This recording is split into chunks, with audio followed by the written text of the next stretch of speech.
My dear students, good morning to you. Before I start this poem, which I am going to teach you today, I would like to ask a few questions. First of all, I would like to know whether you have visited any zoo. If you have visited, definitely you must have seen the conditions of the animals who are there, and many of these animals, they are there in the cages. Can you compare the life of an animal in the cage and that of the life in its natural habitat? When this question comes, definitely lot of points come to your mind. The animals who are there in their cages, they do not have freedom. They cannot have the meal of their own choice. They cannot walk anywhere. They cannot take the advantage of the natural elements. These animals are born to live in its natural habitat. But when we put them in the cages, their freedom is no more there. They cannot eat the food of their own choice. They cannot walk. They cannot behave in the way they want to. There are a lot of restrictions which we put when we put them in the cages. Dear students, have you ever thought how selfish we are as human beings? We hardly bother about the feelings of these animals because they cannot express their feelings. But we have the brain. We must think about these animals. What do they think? Now, do we have the right to restrict other creatures' freedom like this? Because we are snatching their freedom. We are not allowing to live them in their own environment, in their own natural habitat. Who has given us the right to snatch their right to live in natural habitat? Have we ever thought of like this? These types of things we are going to discuss in this poem which we'll be reading today. The title of the poem is A Tiger in the Zoo.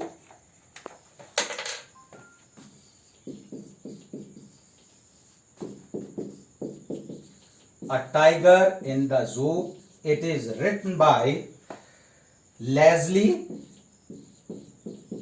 NORRIS.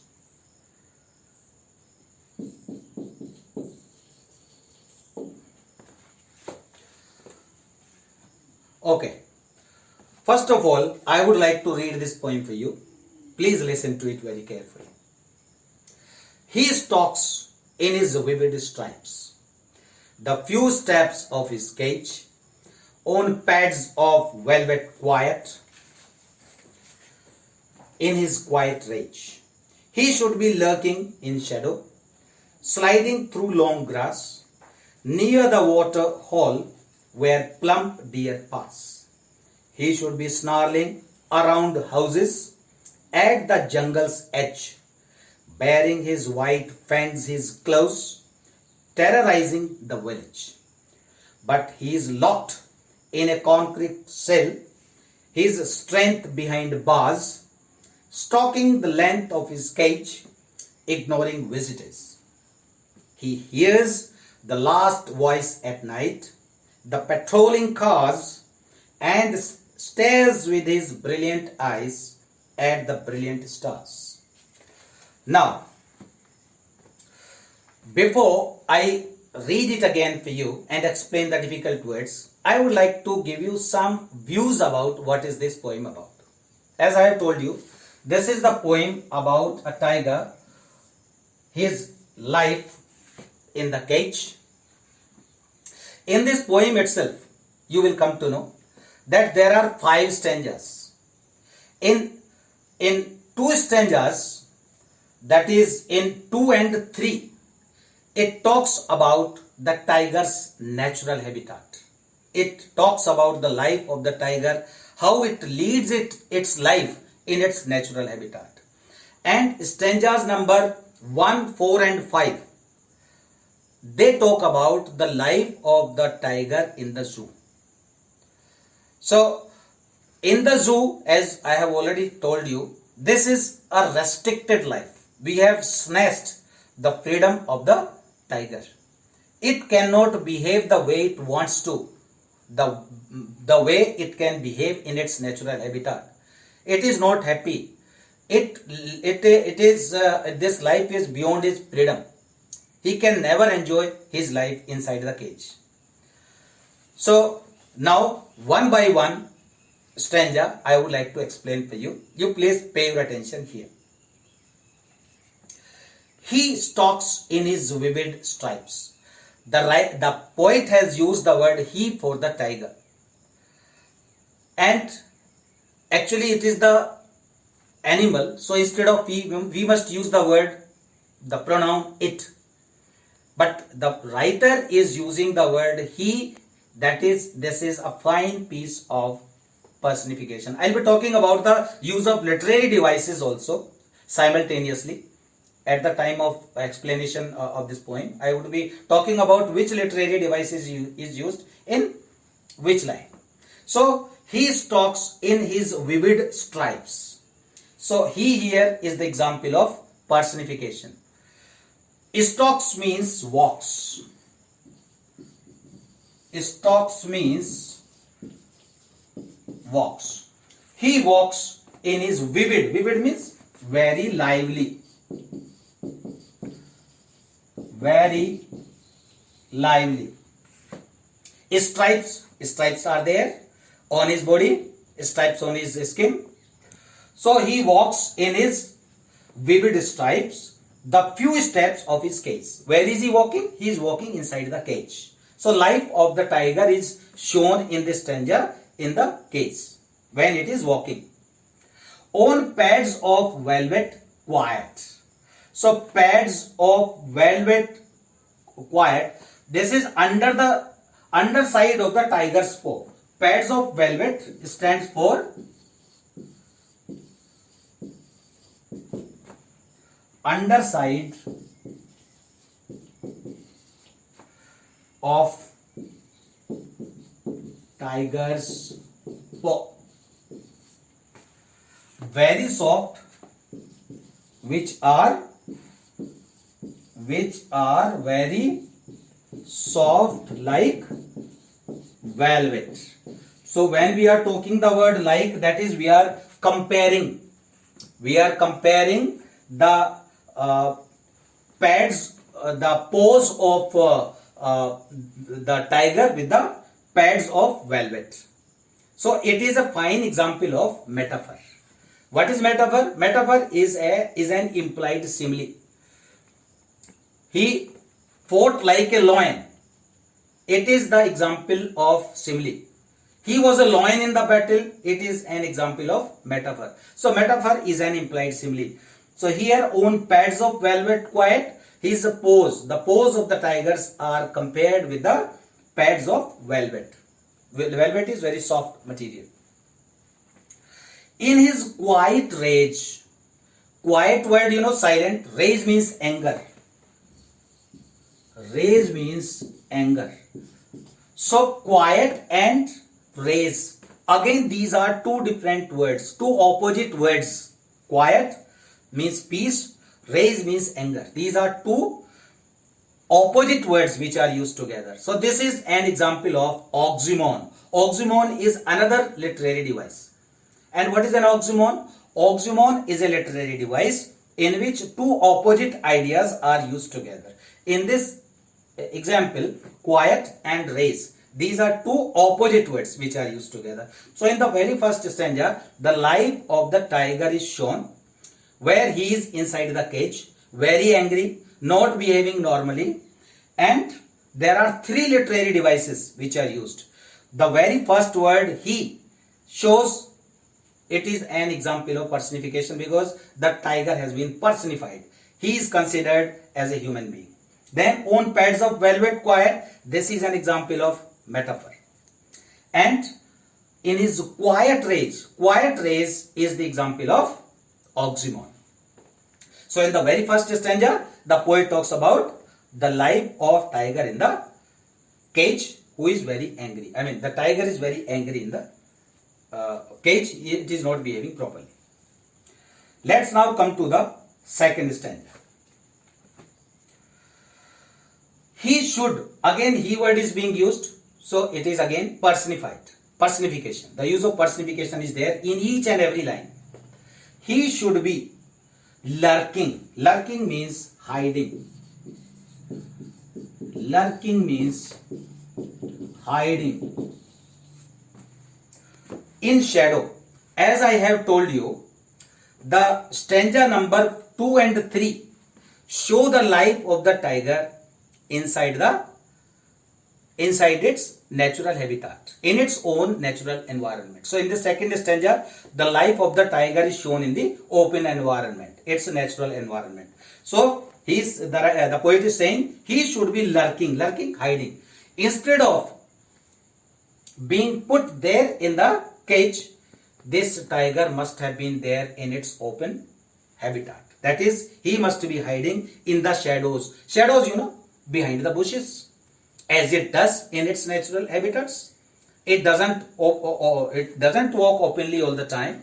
It sometimes sits. It sometimes hides itself.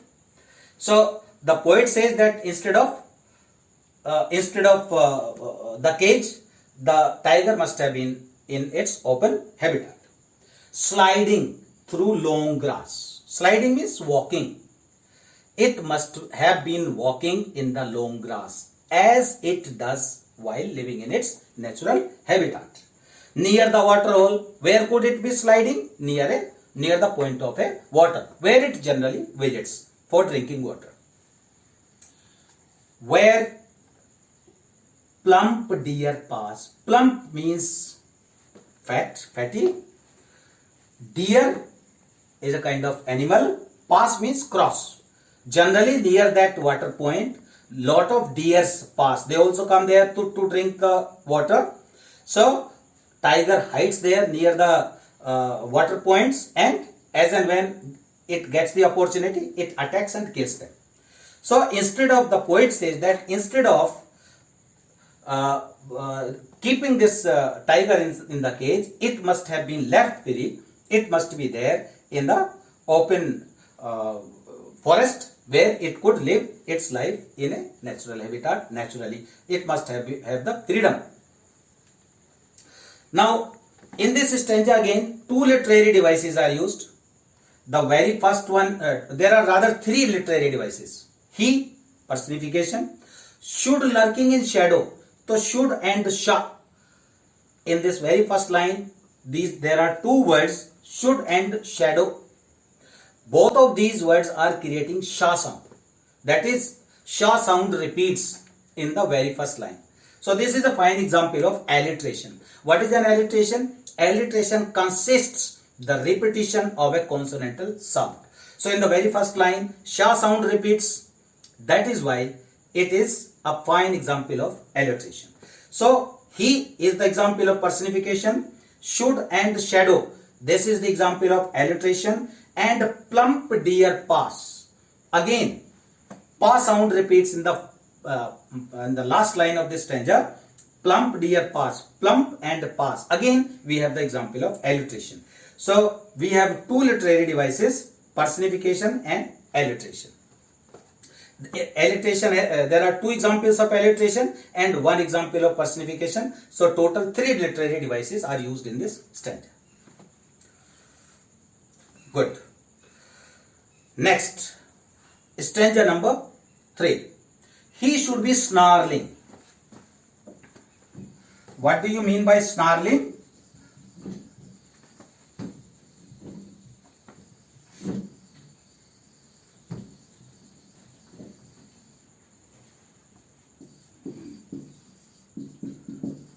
What do you mean by snarling? Snarling is making noise. Making noise and frightening people.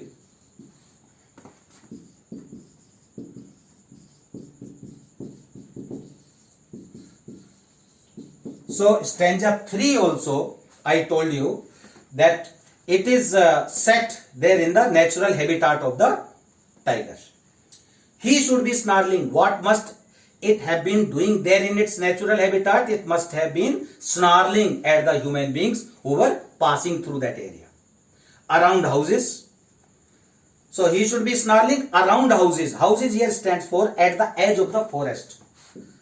Houses means at the edge of the forest.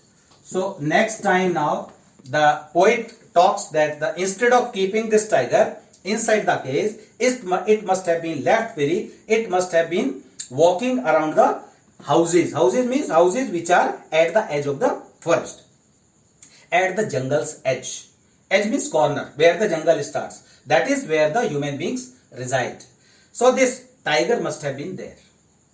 Bearing. Bearing means showing. Bearing means showing. His white fangs. Fangs, teeth. Let it show its white teeth at the edges of the forest to the people, to the human beings. Terrorizing the village. Let it terrorize the people living in that village. Village, where is the village? At the edge of the jungle. So this freedom must have been given to this tiger to visit to these to go to these houses which are situated at the edge of the forest. But he is locked in a concrete cell. This is stanza number 4, which I told you. This talks about the life of the tiger inside the cage.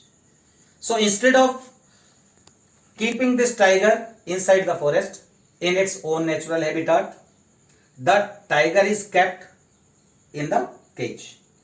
But he is locked. He is locked here in the cage. A concrete cell. Concrete cell stands for cage in a zoo. Concrete cell means cage in a cage in a zoo. So instead of giving its freedom, it has been locked in the cage. Concrete cell. His strength behind bars. So his strength means power. Behind bars here stands for the cage. It is being kept behind the bars, that is inside the cage. Stalking the length of his cage. So it is the cage which is not allowing it to utilize its strength. His strength behind bars is stalking the length of his cage. I mean, according to its length, it is not in a position to stalk, to walk properly. So we are restricting the movements of the tiger. Behind bars, this is an example of alliteration because bar sound repeats. Behind and bars. These are two different words.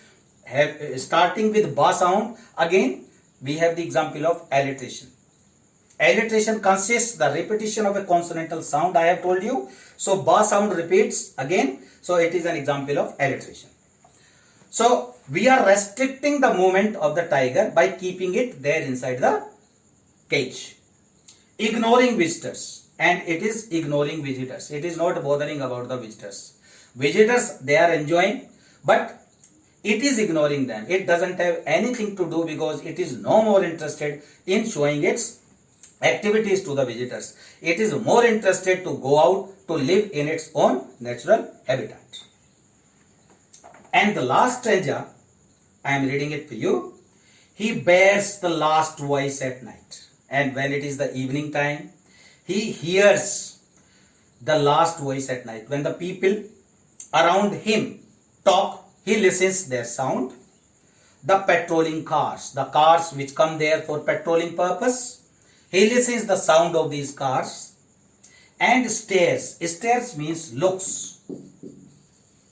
Stares means looks with his brilliant eyes. So his eyes are called as brilliant eyes by the poet. So definitely very beautiful eyes it has. And he stares at the patrolling car with his beautiful eyes, at the brilliant stars. Brilliant stars, they are there in the night because it is the evening time. You can see the brilliant stars in the sky. And so far as the literary devices are concerned, here we have the example of symbolism. Because the stars are shown brilliant here. Because they twinkle at night in the sky.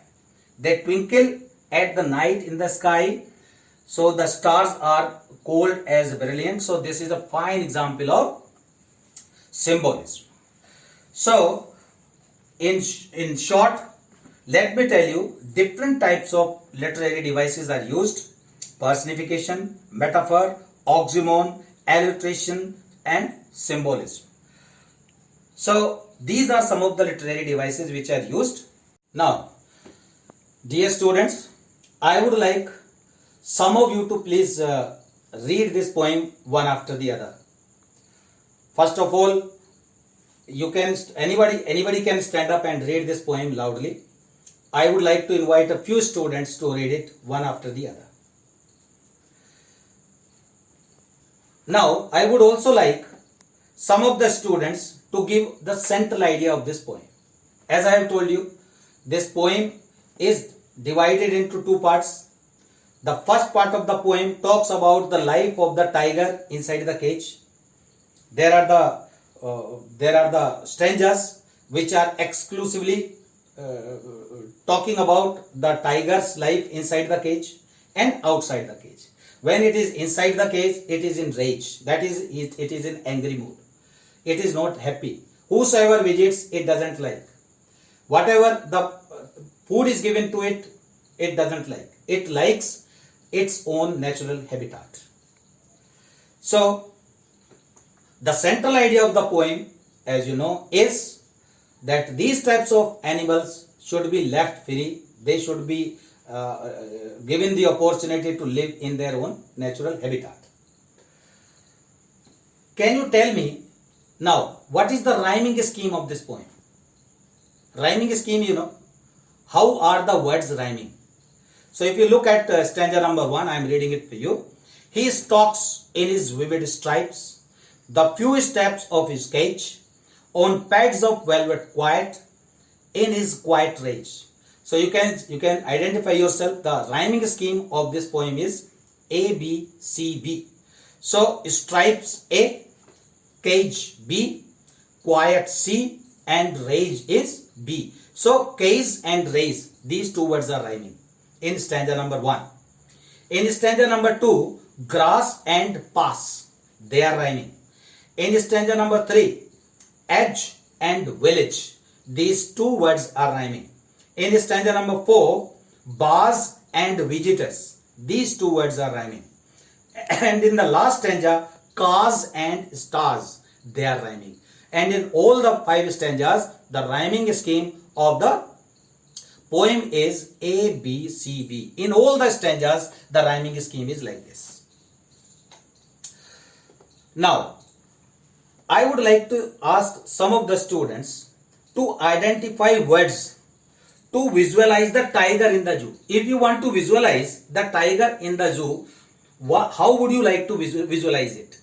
So definitely these points may come to your mind when you visualize that movement of the tiger inside the zoo. A few steps of his cage. You can see the tiger taking a few steps inside the cage. You can also see in his quiet rage. You can see his rage, anger. His anger is clearly visible. It is not happy in the cage wherever it is being kept there in the zoo. Then it is locked in a concrete cell. It is locked in a concrete cell. It must have been out because it is born to live in its natural habitat. But we are keeping it in the concrete cell. And the next visualization may be his strength behind bars. Because his strength, that is its movement and other things which we have restricted the tiger when we put them inside the cage. Now, I would like to give you some homework to you. But before that, let me ask certain questions based on this poem. How many literary devices are used in this poem? They are personification, alliteration, and oxymoron, symbolism. What is an example of personification? The example of personification is he. because tiger is personified. Now, he stalks in his vivid stripes. Who stalks with its vivid stripes? So it is the tiger that stalks. Who snarls inside the cage? It is the tiger that snarls. Okay, when it visits the houses which are situated at the edge of the forest. Who hears the last voice at night? Who hears the voice of the patrolling car? So it is the tiger that hears the sound of the patrolling car. Is the tiger happy inside the cage? No, he is not happy because he is in race. He is in angry mood. He doesn't like his life there inside the cage. Now, you please note down the today's homework. Imagine you are an animal that escaped from the zoo. Describe your experience after your escape in the form of a diary. That is, you have to write a diary. Suppose you are an animal and you have escaped from a cage. You are there in the cage, you have escaped from there, and the type of life which you are leading, how you are experiencing your life now, you have to write it in the form of a diary. Next question. Write an autobiography of a tiger. Suppose you are the tiger. You have to write the autobiography of yours. Question number 3. Make a list of animals that are in danger of extinction. Write a few suggestions on how to save these animals from extinction and what is the role of the students. What can you do to save the life of these types of animals who are going to be extinct very soon. So this was about this poem, A Tiger in the Zoo. I hope you must have understood it. Thank you very much.